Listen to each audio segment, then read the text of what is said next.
TV family. Catch us live on your TV screen.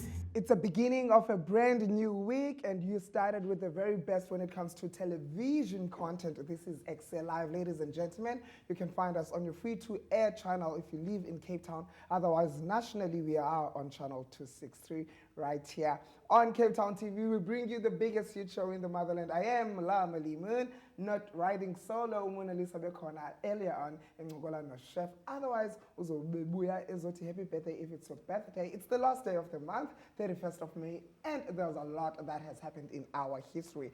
South Africa is set to resume its membership of the Commonwealth in 31st of May 1994. The Secretary General of the Commonwealth of Nations, Chief Emeka Nyuku, told the reporters at the Commonwealth headquarters ukuthi South Africa will resume its membership of the Commonwealth effective as from the 1st of June 1994. Commonwealth, kudala babamosha babantu. Lo muntu osikhuphayo kwi-Commonwealth as a country yayingu Dr. Verwoerd, yayazi ke apartheid yayidala yayenza inyoso. And then, the 31st of May, 2013, it's World Tobacco Day, and it was declared by the World Health Organization in 1987. This was to encourage smokers not to smoke for 24 hours to see that if they'll be able to quit smoking completely. So if you had your first taste of a cigarette today, well, you are way too late for my part of World Tobacco Day. Why are you going like... Did you do something wrong? Yes, because I had a cigarette. Oh man, ladies and gents, sitting next to me, good Gemii, who opened up the show. She is also going to be shutting it down. It's very weird and hard to fathom that the person that was on stage on top of the hour was a shy little girl. Yeah, hey, it took like a lot for me to get out there and actually start telling people that, yo, like I actually do rap, like I have bars. Like, well, why do you think that was the case? Stage fright, like, well, I wasn't shy. Growing up, I wasn't shy. Like, I was always a girl that, I want to learn this dance. Like, I want to be, like, on TV.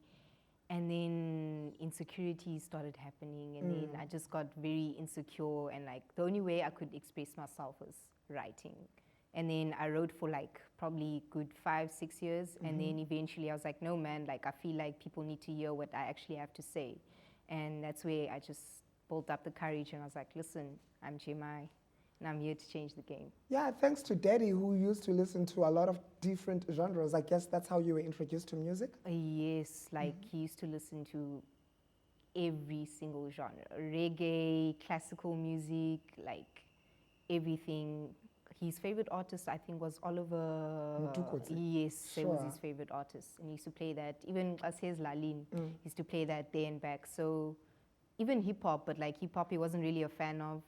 But eventually he was like, okay, nah, this is cool. So when I started listening to it, I was like, okay, I think this is what I actually want to do. Lessons learned from Utata zeziphi xa uzothetha ngaye uthi I attribute success yam, especially when it comes to izinto zomculo. How do you pay tribute to him and say, hayi mfo, wenze kakuhle xa wenze kanje? The way I'm able to express myself, because like my dad was like, if he wants to say something, he's going to say it like now. Yeah. And having that confidence, like to be able to talk in front of people, he had that confidence. So to me, like I looked up to him as like, yo, he's so expressive, like he's not afraid to do like anything, and that's kind of like what inspired me to. Yeah, and I understand when you started breaking out of the shell, you joined a rap group? Yes, I joined a rap group, Trey Algo. Yeah? Yes. That was when I actually started rapping, because I was just like, trying to figure out like, oh, how am I going to break into the industry? Yeah. Like, what's going to make me stand out? And then my friends were like, listen, like, here's a group and we think you're really talented. So maybe I think you should join us. So like, I was part of the group for, I think, 2 years. Yeah. And then we just parted ways. But like, for me, that was like a whole different experience. Like, I learned how to work with people. Yeah. Like, I learned how to be, they were the first people that actually got me on stage. Like, hello. I've never been on stage, and then because of them, I was like on stage, I was gigging, I was making more music, and yeah, so. And then last year, the whole entire world was shaken and introduced to the coronavirus. That led us to be forced to lockdown, but something positive happened, Kowe. You started working on some projects. Yes, actually got my equipment, studio equipment, like I was just manifesting, I was like, listen, I can't go to studio, like I only have my laptop and I produce also, but like I can't like record vocals. I used to record vocals on my cell phone, download, go on Play Store, download the app and record my vocals, send them back to the laptop. And then, yeah, then I was like, no man, I actually need to do better. Like I have a laptop now, I just need to get equipment. So I got equipment, I learned how to use my equipment, and then I started playing around with like my sound, cause like I first started like, oh, I want to rap like Nicki, I want to rap like Nadia, I want to rap like Hooch, and I was like, how about I rap like you? How I want to rap. Yeah. And then that's where I started like playing around with like more of my sound, like listening to different genres and being like, okay, like how can I incorporate like your boom bap to maybe like your hardcore rap, or like, yeah, it's just like mixing a lot of genres. Fast forward to 2021, Go Match, you dropped something. I dropped a song, Mercy. I dropped a song. But before Mercy, late last year in October, I dropped a project, Hidden Gems, which was recorded and mixed and mastered. Yeah. Artwork also done by me. And then I dropped Mercy. That was like a song that I felt like I needed to drop, because I did like my tape, Hidden Gems, was very like mellow, chilled vibes. And people were like, but we want bars now. Like, give us the bars, give us the heat. So I was like, okay, I'm give you the heat, no Mercy. Yeah. So I named the track Mercy. Like, I went to studio, I recorded it. And yeah, it was just me, like, listen, like me introducing myself that, listen, like, I'm in the game now. Like, I can be very versatile. As much as I can be someone that can be rapping, like, on a guitar loop, or just easy, like, chill vibes, like music, but I can also go hard. Like, I can come with, like, and you became one of the very few South Africans to represent us as a country, Kui Boiler Room. How was that experience for you? That was amazing. Yeah. And it was actually an opportunity that I didn't see at all. I went to a gig in town, and I got there, me thinking, like, you know, this gig is the one, like I'm gonna pull up, there's people.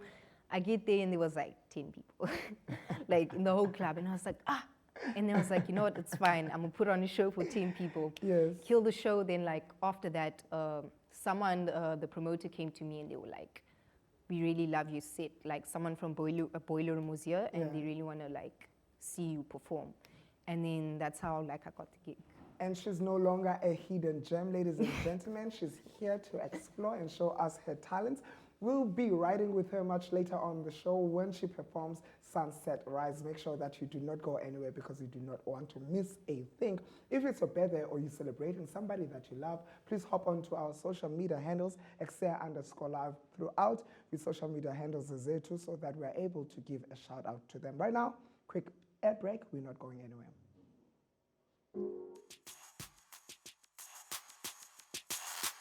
CTV family.